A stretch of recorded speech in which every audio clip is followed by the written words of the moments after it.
Nabigo pero umibig ulit si Carla Abellana sa kanya pang first love at high school sweetheart. Love is lovelier the second time around nga ba, Carla?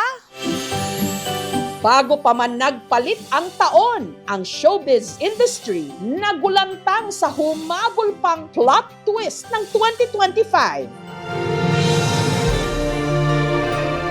Ang aktres na si Carla Abellana muling ikinasal sa kanya raw first and last love.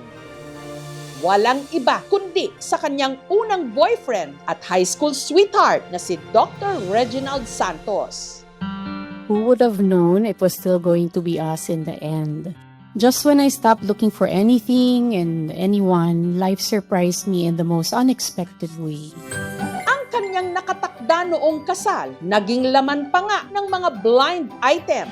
Pero hindi ito nakumpirma hanggang sa mismo niyang wedding day. Hi, my love. You look beautiful, as always. It is that same beauty that captivated me since I first laid eyes on you. I can still vividly remember we were in high school. We were young back then.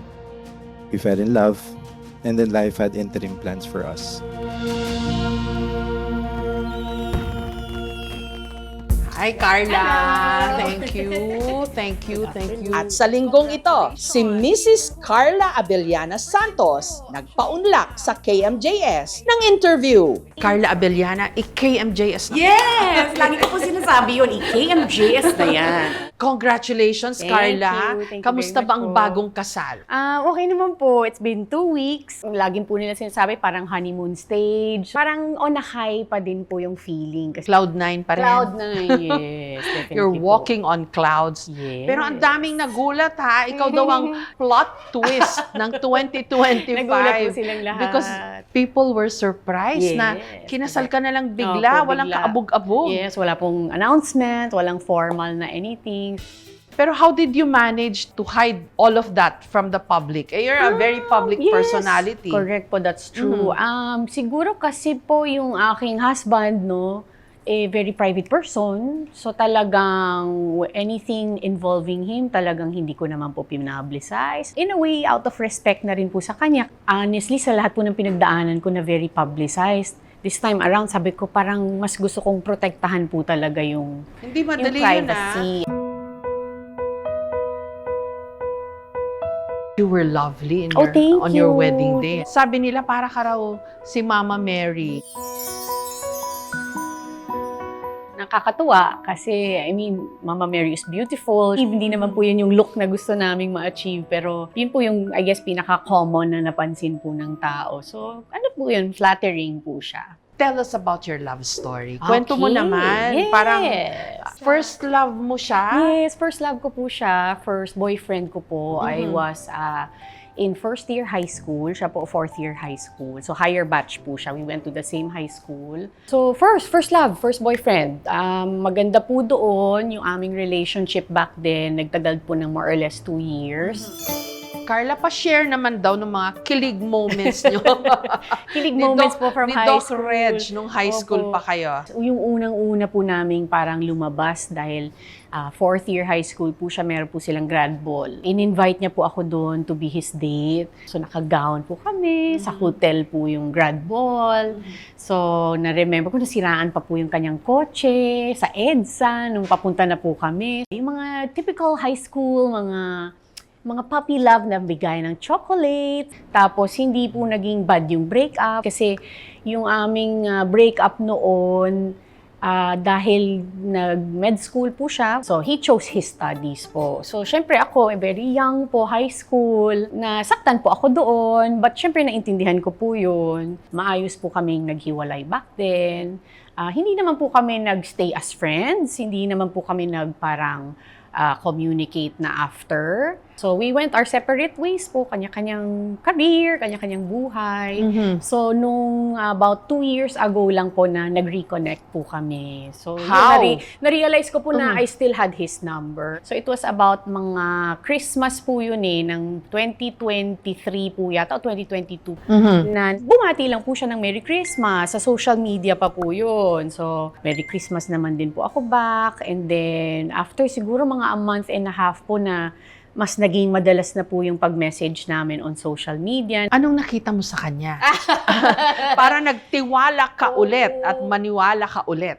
Miss Jessica, nung nagkita ulit po kami, after several months po of talking on social media, para po walang nagbago. Yung feeling po is parang we're back in high school. Hindi po siya nagbago. Ganun pa rin po itsura, ganun pa rin po magsalita. Pati yung character niya, same pa din po. Medyo nanibago lang po ako kasi ang formal po niya bilang doktor. Pero it's as if no time passed. You were as I remembered. Kind, loving, selfless, God-fearing. We reconnected at the perfect time. We are now the best versions of ourselves.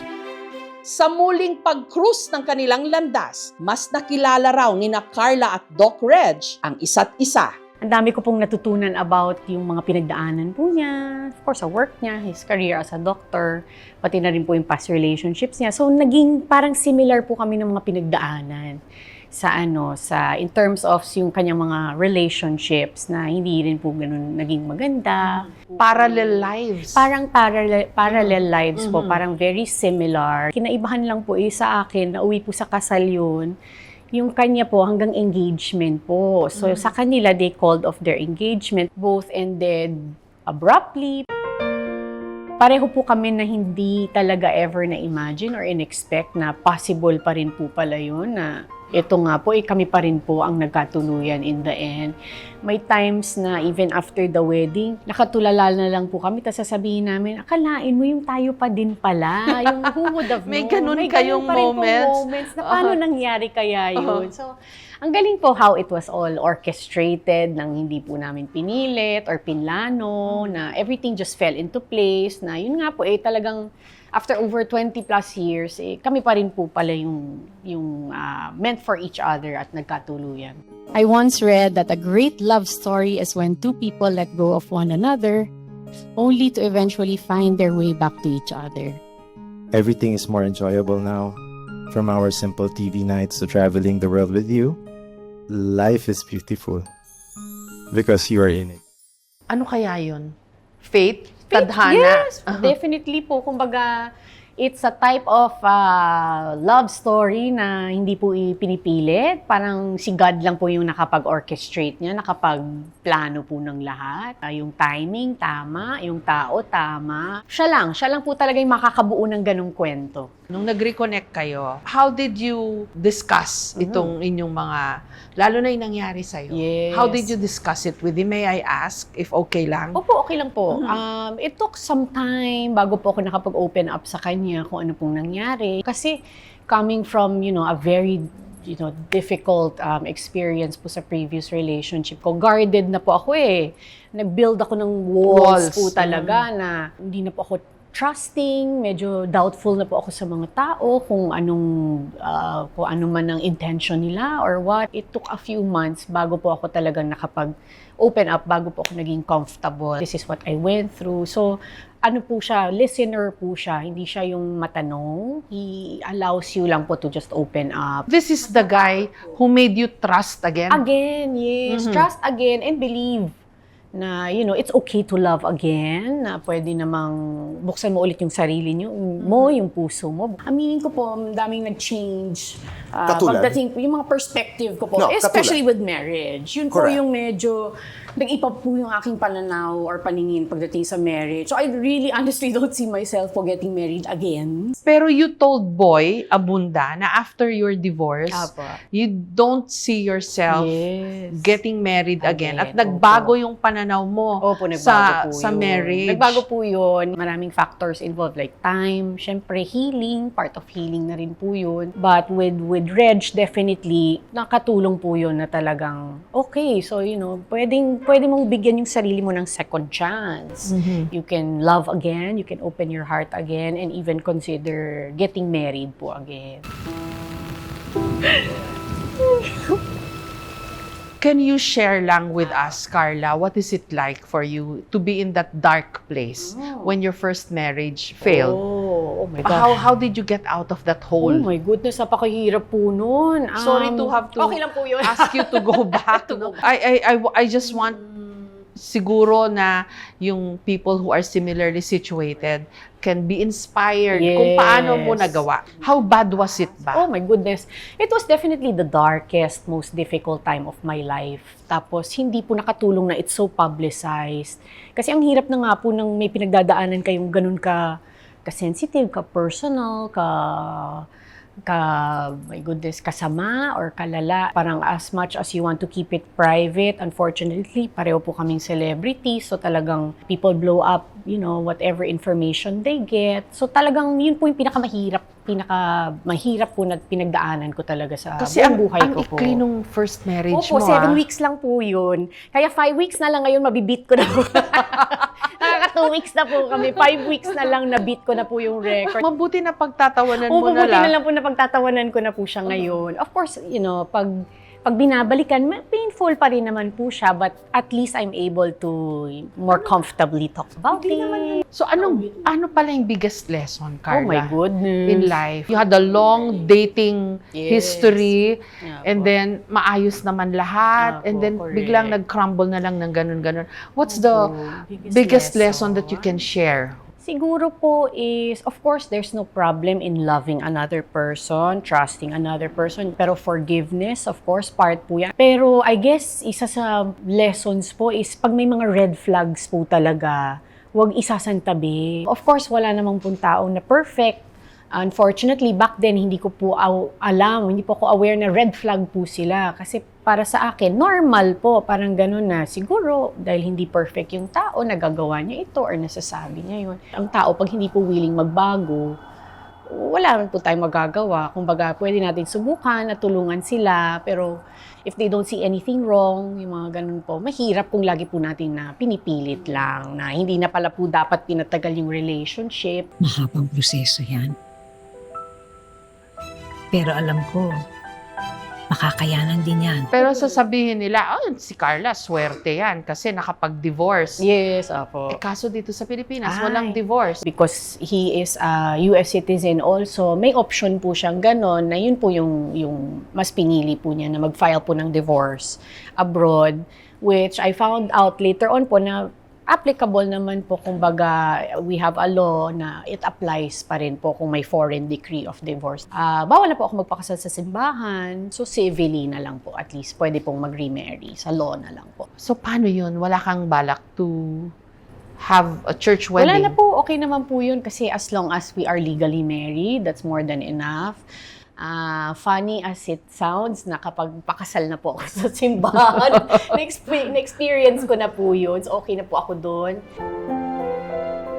It was still very solemn yung wedding po. Yung ang nagkasal po sa amin ay local government. Thankfully, pumayag naman po siya na mag-incorporate pa rin po ng yung mga symbolic parts katulad ng unity candle, cord, veil, mga ganun. So, kahit civil ceremony po siya, in a way, kahit papano medyo may influence pa rin po ng Catholic faith. Hindi naman nabawasan yung romantic angle.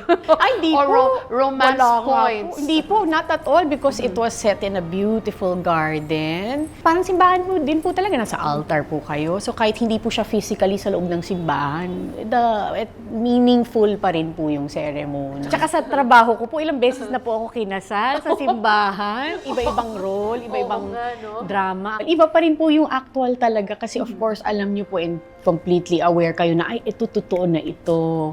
Hindi na kayo artista, walang cameras, hindi ito take. And iba po yung experience nung kasal ko ngayon na talagang back then, I thought that was the one already. Wala naman po nag-iisip, pang ilang kasal ko kaya ito. Wala naman po nag-iisip ng ganun. Pero iba po yung saya talaga ng, alam nyo, oh my gosh, this is the real deal. I can never imagine my life or what life would be had we never met again. I love you with everything I am. Did you go through a phase na, Lord, naman, dito mo rin naman pala ako dadalhin. Sayang naman po lahat ng pinagdaanan. Sana hindi mo na lang ako, sana hindi na lang ako nadapa. May mga ganyan ba? Yes, definitely meron pong ganun. But of course, looking back, kumbaga yung faith ko kay Lord na parang, okay, kinailangan ko po talaga lahat pagdaanan yun. So lahat yon nangyari at kinailangan po namin pagdaanan on our own separately para makaabot po kami dito. So part po yun ng divine plan ni Lord. Thank you, Lord, most importantly for now giving me the clearest answer to all my painful whys. As a wife with a ring on my finger and a heart full of gratitude. I was lost trying to find my way home, trying to find peace. But ultimately, every single step was worth it. I'm home at last. Naging usap-usapan din nitong nakaraang taon ang pag-amin ni Carla na sumailalim siya sa egg freezing procedure taong 2024. Ang egg freezing, medical procedure kung saan kinukuha ang itlog o egg mula sa ovaryo ng babae at iniimbak sa napakalamig na temperatura para magamit sa pagbubuntis sa hinaharap. Sorry ha, kasi it's a very Filipino tactless thing to ask about. But I heard that you had your eggs frozen. Oh, yes. Yes po, I did po last year. Of course, that time, di pa naman po ako ikakasal pa. I wasn't engaged yet. I went to a very reputable clinic naman po who offers yung ganyang egg retrieval and freezing. So, hindi po ganun kaganda yung nakuhang eggs from me, na egg cells po. So, looking forward po ako na mag-try po ulit, na magpa-harvest po ulit ng egg. So, it really depends on how your body responds po. Why did you decide on that? Kasi I'm getting older na po. Malapit na po ako mag-40. So, of course, pangarap ko po magkaroon ng sarili kong mga anak. So, gusto ko lang po na habang kaya pa po, magawa ko na po siya para gusto ko na po, ready na po akong magkaroon ng baby. Meron po akong ganung option na possible po na magkaroon pa rin po ng baby kahit later on na lang po in life. Bakit parang kabaong? Nakakatakot naman. So, ito na, yung cake na. Yes, the cake, the viral. Ano ba nangyari doon, Carla? Kasi we really didn't want a conventional ilang tiers po o layers ng cake. Gusto namin yung edible po talaga, makakain ng lahat ng bisita. Naisip po namin na, maganda po yung nakikita namin na nauuso po ngayon abroad na isang flat lang po siyang pahaba na cake. Simple lang. Hindi po lahat na-appreciate yun. Kabao nga daw for coffin cake because of the flowers or yung icing sa gilid na hindi naman din po namin nakita. Siguro ngayon kung ipo-point out po siya, you cannot unsee. At the end of the day, happy kami. Na-enjoy ng mga bisita po yung cake. So wala po sa amin yung mga bashing-bashing. At nakain po namin siya, masarap siya. Yun ang pinaka-importante doon. Masarap yung cake. So let them have their cake and eat it too. Yes, let them have their own cake and eat it. Yes. At akalain nyo ho, meron palang trend na ganito ngayon. Tawag achievement cake. Itutusok mo dyan yung iyong mga things that you should be grateful for. So I'll go first daw. I'm happy and thankful that I survived 2025. Diba? Ang challenging ng taon Ang challenging po ng diba? 2025. Ayan. So tutusok ko na siya ngayon dyan. Okay. Okay, ako naman po. I'm thankful na bayaran ko na po in full yung aking home loan itong 2025. Pangalawa, I am thankful that I'm okay, pati ang family ko at syempre, ang KMJS staff. Okay. Okay, we're okay. Ayan. I'm happy na healthy po at masaya yung aking family. So, happy and healthy family. Yan po. Tapos eto, nako, sakay ka dito. Okay. Kasi ang tawag sa'yo, call out queen, I am thankful na gising na ang taong bayan laban sa mga kurakot. Yes. Pasok, Carla? Pasok po. Faithful din po ako dyan. Ayan. Pasok po yan, call Oo. out queen. O, bakit ka nga ba call out queen? Kasi po, parang hindi po tama na tahimik po tayo about it. Hindi lang po dahil controversial. It involves all of us. Affected po tayong lahat. The more we call it out, the more pag-usapan po. Nandun po nakafocus yung attention na dapat naman po talaga kasi hindi na po tama yung mga nangyayari. Yan. So last na po, of course, I'm thankful na I got married po. Thankful for getting married. Mabuhay ang bagong Mabuhay po ang kasal. bagong kasal. Congratulations, Grateful po ako niyan. Carla. Plot twist po yan Oo. at bago matapos ang taon. Thank you. And I'm happy for Thank you you. po. Ang istorya ng pagmamahalan ni na Carla Abellana at Doc Reg, hindi kwento ng pagbabalik, kundi ng tamang oras. Dahil minsan, ang pag-ibig hindi hinahabol. Kusa itong dumarating kapag handa at buo ka ng muli. Sa mga bagong kasal, mabuhay!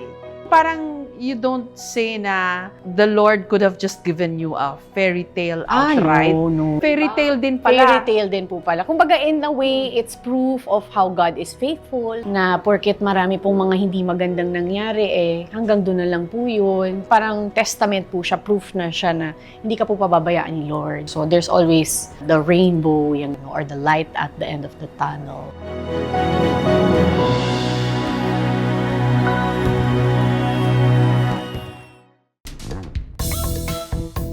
May gatas man sa labi o wala, bagay sa'yo ang masustansyang inuming ito. Sing-init ng sariwang gatas ang usapin sa linggong ito ukol sa bagong programa ni Yorme Isko Moreno. Ang solusyon niya raw kasi sa problema ng malnutrisyon ng mga batang Maynila ang pamimigay ng libreng gatas. At ang tawag sa gatas na ito, Your Milk. Fresh, malinis, maayos para maging malusog ang mga batang Maynila. 3 times a week, meron kayong gatas. Pero ang pangalan ng gatas na Your Milk hindi pumasa sa panlasa ng iba. Dapat hindi pinapangalan sa mga politiko yung mga projects, ang tax na yan na ginagamit niya na galing sa mga tao. Pero ang hindi na kailangang pang pagdebatihan o pagtalunan, ang gatas masustansya. Bago pa man nauso ang mga delivery rider, may ibang naghahatid ng mga fresh milk sa mga bahay-bahay at ang tawag sa kanila, lechero. Dito, sa probinsya ng Nueva Ecija, kayod kalabaw pa rin ang mga lechero at ang pinakamatanda sa kanila, si Tatay Lando na 89 anyos na ngayon. Para sa akin, karabaw na tumatanda. Dito po sa Kabartuan, halos na tao dito nakakilala na ako. Ang mga inilala kong gatas ni Tatay Lando galing sa mag-asawang Stephanie at Mark. Tuwing alas 6 ng umaga, ginagatasan nila ang mga alaga nilang kalabaw na imported pa raw mula Brazil at Italy. Bago mo siya gatasan, hihimasin mo siya. Kakausapin mo siya dapat. Ito si Sampaguita. Hihimasin yung kanyang suso. Malambot pa, ibig sabihin, hindi pa siya galit. Pray na siya. Ayan. Nilalagyan po natin ng katsa para masala po natin yung mga debris o yung mga dumi.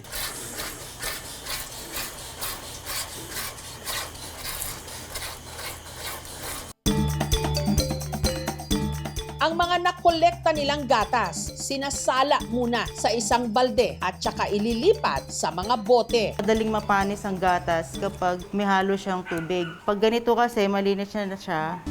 Pagpatak ng alas 8, pipick upin na ito ni Tatay Lando. Ang gamit niya sa paglalako, ang kanyang lumang bisikleta na may sidecar. Makasulong sa katawan ko yung magbagbike, saka kasapasal ako. Gatas, gatas! Opo, ilan. Sasala mo na. Para may konting gata siya, malasa siya. Kahit nung nasa Maynila pa lang daw siya, hanap buhay na ni Tatay Lando ang paglalako ng gatas. Hanggang sa ito rin ang itininda niya nung siya'y napadpad ng kabanatuan. At ang kanya raw sikreto kung bakit kaya niya pa ring magbahay-bahay kahit pa magnonobenta na siya. Ano pa? E di ang tinda rin niyang gatas ng kalabaw. Araw-araw ako umiinom ng gatas ng kalabaw. Kaya ako lumakas. Saka wala akong bisyo. Saka panay-exercise ko. Ang gatas naman ng kalabaw o buffalo's milk, ito ay mayroong mas mataas na taba, calcium at potassium. Meron din itong vitamin D na nakakatulong din po sa teeth and bone development. Ang gatas ng kalabaw naman na ibinibenta sa farm ni Ariel sa Florida Blanca sa Pampanga, hindi lang daw masarap inumin, masarap ding isabaw sa kanin. At ang tawag nila rito, gatas damulag. Madaling araw pa lang, inihahanda na ni Ariel ang mga alagang kalabaw. Bago gatasan, nilinis muna niya ang suso ng kalabaw. Linapit ko po yung sa kanyang anak para magmitlet po yung gatas, hindi na mahirapan hilahin.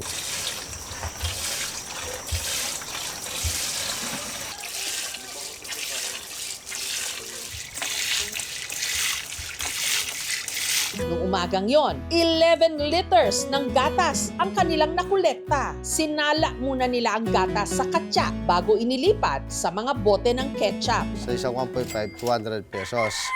Ito naman po, 50 pesos. Isa sa mga suki ni Ariel ang mag-asawang Katrina at Hernani. Malinamnam siya na creamy. Pag inalo mo sa kanin, lalo na kung lalagyan mo siya ng konting asin o pampaalat. At masarap daw itong i-partner sa maalat na tuyo. Wala bata ako nung lolo ko kasi maraming kalabaw. Kaya nasanay ako sa pagkain ng ganito. Gatas damulag din daw ang secret ingredient ng kanilang paboritong kakanin o panghimagas, ang tibok-tibok. Mas malasa ang gatas damulag. Malalasahan mo talaga meron siyang distinct taste na hindi mo makikita sa mga can. Di ba talaga siya? Una nating ilalagay ang gatas damulag.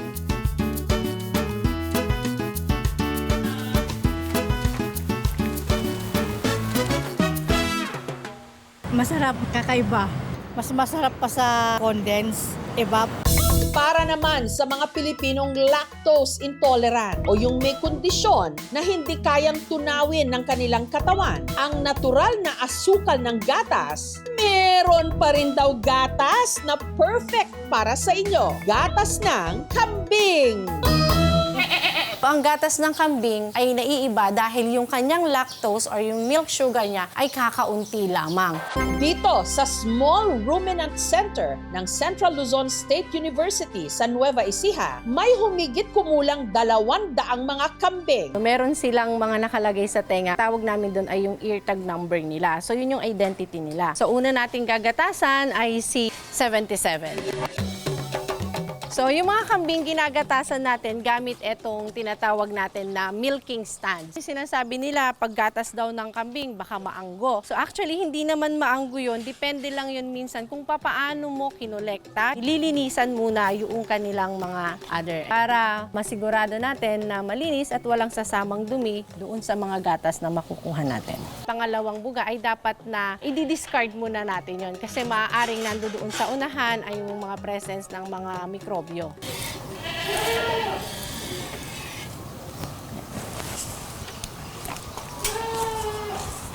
Pag wala nang laman yan, parang nangungulubot na yung kanilang dede at saka mahararamdaman mo kung wala na talaga siyang karga.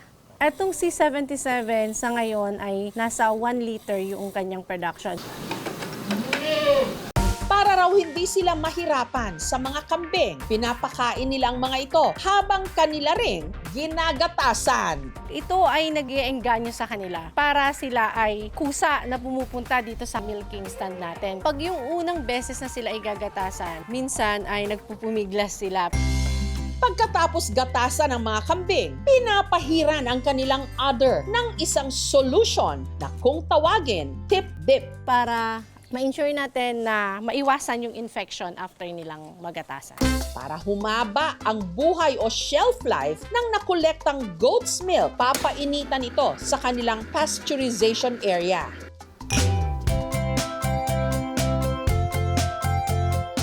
Very refreshing po, hindi po gano'ng stick. Para naman maengganyo ang mga chikiting na uminom ng gatas ng kambing, hinahaluan nila ito ng tsokolate, chocomilk.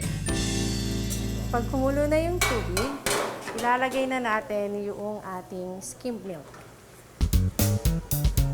cocoa or chocolate powder, sugar.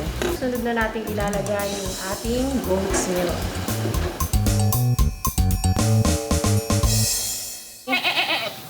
Chocolate? I think it's a bit better than cow milk. It's really, really good. Ang gatas ng kambing ay may mataas na protina, calcium, phosphorus at potassium. Ito ay mayaman sa vitamin A, riboflavin o vitamin B2 at mataas ito sa niacin o vitamin B3. So meron itong medium chain fatty acids na madaling tunawin.